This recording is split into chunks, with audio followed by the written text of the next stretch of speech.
بسم اللہ الرحمن الرحیم۔ السلام علیکم ورحمۃ اللہ وبرکاتہ۔ جیسا کہ آپ سب جانتے ہیں کہ آج جمعہ مبارک کا دن ہے۔ آج کے دن جو بھی شخص یہ عمل کرے گا وہ شخص ساری زندگی کسی کی محتاجی کا شکار نہیں ہوگا۔ اگر وہ لاکھوں کروڑوں کے قرضوں میں بھی ڈوبا ہوا ہے تو اس کے قرض ختم ہو جائیں گے، اور اگر وہ اپنا ذاتی گھر چاہتا ہے تو اللہ تعالیٰ اس کو اپنا ذاتی مکان دے دے گا، غیب سے دولت آئے گی، اور اللہ تعالیٰ اس کے لیے تمام زمینوں اور آسمانوں کے رزق کے دروازے کھول دے گا۔ یہ ایسا طاقت اور وظیفہ ہے کہ آپ اس کو کریں گے تو آپ کی تمام پریشانیاں دور ہو جائیں گی، غموں سے نجات مل جائے گی۔ اگر آپ کسی بیماری کا شکار ہیں تو وہ بھی آپ کی ختم ہو جائے گی انشاءاللہ تعالیٰ۔ یا پھر آپ پریشان ہیں بے روزگاری کے سبب، بے روزگار ہیں، روزگار چاہتے ہیں، نوکری کی وجہ سے من پسند نوکری چاہتے ہیں، بے اولادی کے سبب پریشان ہیں، یا پھر آپ اولاد نرینہ چاہتے ہیں، آپ کی کوئی بھی مسئلہ ہے، کوئی بھی پریشانی ہے، آپ آج کے دن یہ عمل ضرور کر کے دیکھیں۔ اپنے تمام بگڑے کاموں کو سنوارنا چاہتے ہیں تو یہ عمل آج کے دن کر لیں۔ آج جمعۃ المبارک کا دن ہے اور نہایت ہی قبولیت کی گھڑیوں والا دن ہے، فضیلت اور برکتوں والا دن ہے۔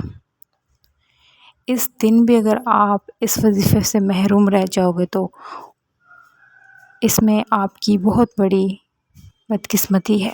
اگر آپ اپنی بدقسمتی کو خوش قسمتی میں بدلنا چاہتے ہو تو آج کے دن یہ عمل کر لو۔ جو شخص پریشان ہوتا ہے، غموں سے نجات چاہتا ہے، وہ یہ شخص عمل ضرور کر لے۔ یہ وظیفہ، یہ معجزاتی عمل آپ کو بڑے سے بڑی، جو آپ کو لگتا ہے کہ ناممکن کام ہے، وہ بھی آپ کا ہو جائے گا پورا۔ انتہائی مجرب اور اکثیر عمل ہے، چاہے آپ کسی بھی مقصد کے لیے کر رہے ہیں، اولاد کے حصول کے لیے، رزق کے حصول کے لیے، غم و پریشانیوں کے حصول کے لیے، ذاتی گھر کے لیے، یا پھر کاروبار کی برکت کے لیے، گھریلو لڑائی جھگڑے ہیں، یا پھر اولاد نافرمان ہے، میاں بیوی کے درمیان محبت کے لیے بھی آپ یہ عمل کر سکتے ہیں۔ کوئی سا بھی مقصد ہے آپ کا، آپ یہ نہ سوچیں کہ اس کے لیے یا اس کے لیے، آپ کا کوئی سا بھی مقصد ہے آپ اس کے لیے یہ عمل کر سکتے ہیں۔ تو سب سے پہلے تو آپ نے 5 وقت کی نماز کی پابندی کرنی ہے۔ 5 وقت کی نماز کی پابندی بہت ضروری ہے۔ 5 وقت کی نماز کی پابندی آپ نے کرنی ہے۔ یہ نہیں کہ آپ عمل کر رہے ہو تو نمازیں پڑھنا شروع کر دیں، آپ نے 5 وقت کی نماز پابندی سے پڑھنی ہے۔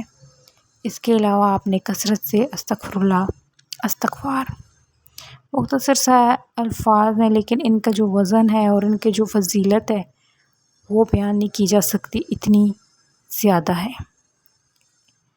استغفار، استغفر اللہ کو آپ روزانہ کثرت سے پڑھیں۔ اگر آپ کثرت سے نہیں پڑھ سکتے تو آپ 70 مرتبہ روزانہ ضرور پڑھا کریں۔ اس طرح اللہ تعالیٰ ہمارے تمام صغیرہ و کبیرہ جو دن بھر کے گناہ ہوتے ہیں ان کو معاف کر دیتا ہے۔ اللہ تعالیٰ جو ہے وہ اپنے بندے کی توبہ کا انتظار کرتا ہے، اور جو شخص اپنے اللہ سے سچے دل سے توبہ کرتا ہے اللہ تعالیٰ اس کو بہت پسند کرتا ہے۔ لہٰذا ہر روز آپ کثرت سے استغفر اللہ، استغفار پڑھیں۔ اس کے علاوہ اگر آپ زیادہ کثرت سے نہیں پڑھ سکتے تو آپ 70 مرتبہ روزانہ ضرور پڑھ لیا کریں استغفار، استغفر اللہ۔ آپ صلی اللہ علیہ وسلم بھی 70 مرتبہ استغفار، استغفر اللہ پڑھتے تھے، حالانکہ ان کو ضرورت نہیں تھی، وہ ہم اپنی امت کے لیے پڑھتے تھے، ہمارے لیے پڑھتے تھے، تو ہم ہیں ہی گنہگار۔ بہت سارے وظائف لوگ یہ شکوہ کرتے ہیں کہ فائدہ نہیں حاصل ہوتا، تو وہ لوگ 5 وقت کی نماز کی پابندی کریں، کثرت سے استغفر اللہ پڑھیں، اور سچے دل سے اپنے گناہوں کی توبہ کریں۔ وظائف اس وجہ سے بھی عمل ضائع ہو جاتا ہے، گناہوں کی پکڑ کی وجہ سے بھی۔ جب آپ سچے دل سے توبہ کریں گے، ہماری روح بالکل پاک ہو جائے گی، تو اللہ تعالیٰ ہماری تمام حاجات کو قبول کر لے گا، بن مانگے بھی قبول کر لے گا۔ یہ عمل بہت ضروری ہے، 5 وقت کی نماز کی پابندی اور استغفر اللہ کثرت سے۔ جب یہ آپ کر لو تو اس کے بعد آپ نے وظیفہ شروع کرنا ہے۔ سب سے پہلے آپ نے باوضو مصلی پہ بیٹھ جانا ہے۔ اس کو آپ چلتے پھرتے بھی کر سکتے ہیں، بہت ہی مختصر اور آسان سا وظیفہ ہے، لیکن آپ نے نا عمل کے دوران کسی سے بات نہیں کرنی، نہ ہی آپ سے کوئی بات کرے، پوری یقین کامل توجہ کے ساتھ آپ نے یہ عمل کرنا ہے۔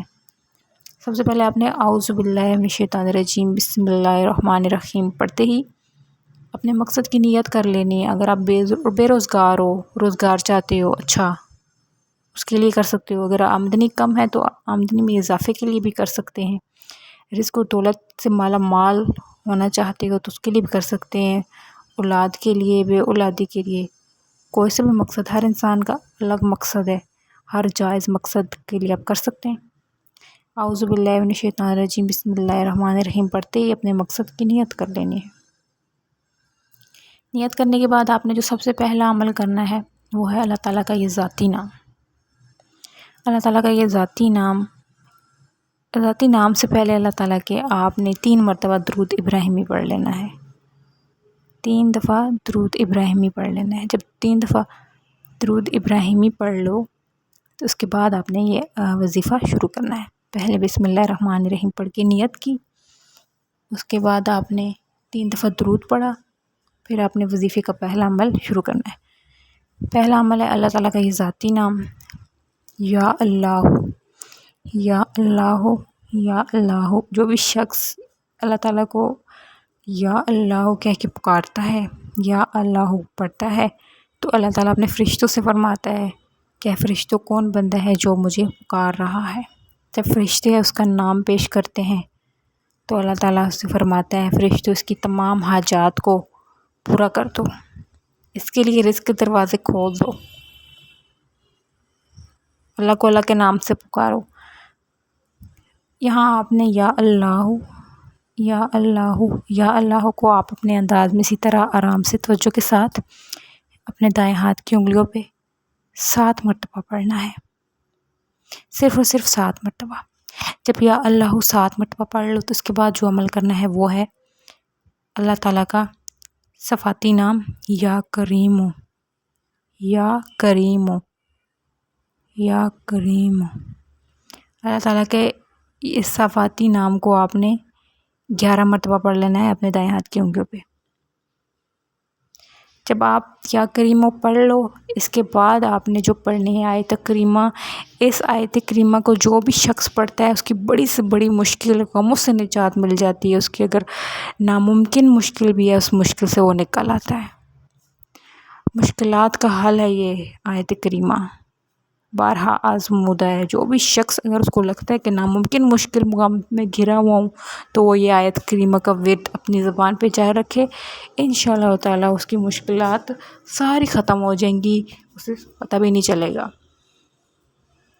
جی وہ آیت کریمہ ہے لا الہ انت سبحانک انی کنت من الظالمین، لا الہ انت سبحانک انی کنت من الظالمین، لا الہ انت سبحانک انی کنت من الظالمین۔ اس آیت کریمہ کو آپ نے 100 مرتبہ پڑھ لینا ہے۔ ایک تسبیح آپ نے اس آیت کریمہ کی پڑھ لینی ہے۔ اس آیت کریمہ کو حضرت یونس علیہ السلام نے مچھلی کے پیٹ میں پڑھا تھا، تو اس آیت کی وجہ سے وہ مچھلی کے پیٹ سے نکلے تھے، غموں سے مشکل سے نجات ملی تھی۔ تو یہ آیت مشکل غم ہو، اگر کوئی بھی کسی مشکل میں گھرے ہوئے ہیں مشکلات میں، تو اس کے لیے نہایت ہی اکثیر ہے۔ اس کو آپ نے 100 مرتبہ پڑھ لینا ہے۔ جب 100 مرتبہ پڑھ لو تو آخر میں پھر آپ نے 3 مرتبہ درود ابراہیمی پڑھ لینا ہے۔ 3 دفعہ جب آپ درود ابراہیمی پڑھ لو تو آخر میں پھر آپ نے دعا کے لیے ہاتھ اٹھانے ہیں۔ ہاتھ اٹھانے دعا کے لیے پھر آپ نے رو کے گڑگڑا کے جیسے اپنے انداز میں مانگنا ہے مانگو۔ ہاتھ اٹھا کے سر جھکا کے یہ سجدے میں گر کے جیسے آپ نے مانگنا ہے، اللہ تعالیٰ سے مانگو جو بھی مانگنا ہے، جس مقصد کے لیے یہ وظیفہ کیا تھا وہ مانگ لو۔ میں کہتی ہوں اپنے رب سے آج کے دن یہ عمل کرنے کے بعد تھوڑا نہ مانگیے گا، جو ناممکن لگتا ہے وہ بھی مانگ لیجیے گا، ہزاروں حاجات ہیں تو وہ بھی مانگ لیجیے گا انشاءاللہ تعالیٰ۔ اللہ تعالیٰ اس کلام پاک کی برکت و فضیلت سے اللہ تعالیٰ آپ کو کبھی بھی خالی ہاتھ نہیں لٹائے گا۔ وہ بڑا بے نیاز ہے، خالق ہے، رازق ہے۔ بے شک اللہ تعالیٰ ہم تمام مسلمانوں کو تمام پریشانیوں سے دور کرے، غموں سے نجات دے، بیماریوں سے شفا دے، اور تمام امت مسلمہ کو دنیا اور آخرت میں کامیاب کرے۔ آمین ثم آمین۔ اللہ تعالیٰ میرے سنانا اور آپ کا سننا ہی قبول کر لے اپنی بارگاہ الہی میں۔ آمین ثم آمین۔ جزاک اللہ خیر۔